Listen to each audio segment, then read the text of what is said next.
আসসালামু আলাইকুম। দেখেন খুব সুন্দর একটা বাক্স, এটা হচ্ছে কমলার। আজকে সুপার স্টোরে যাই কিনলাম।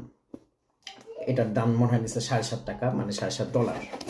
এখন খোলার পরে এই বক্স ভর্তি হচ্ছে কমলা।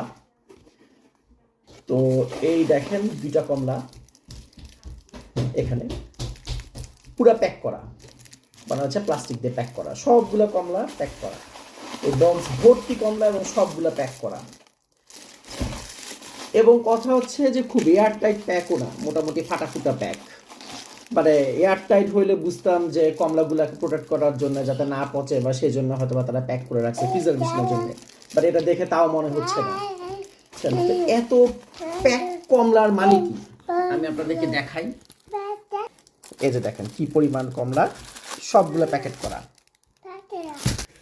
বুঝলাম না আসলে, যেখানে পলিথিনের ব্যবহার কমানো দরকার পৃথিবীতে, এবং যেখানে কমলা নিজেই প্রোটেক্টেড, মানে কমলার নিজের চামড়া আছে, সেটার ভিতরে কমলার যে মানে যে কোয়াগুলো যেগুলো আমরা খাই সেগুলো ওয়েল প্রোটেক্টেড, আল্লাহর থেকে পাওয়া ওর প্রোটেকশন আছে, সেখানে এই পলিথিনের দরকার কি, প্যাকেটের দরকার কি?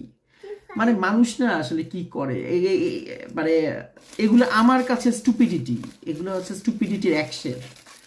মানে কোনো মানে নাই, মানে খামা খাই প্যাকেট দিতে পারছে তাই দিছে।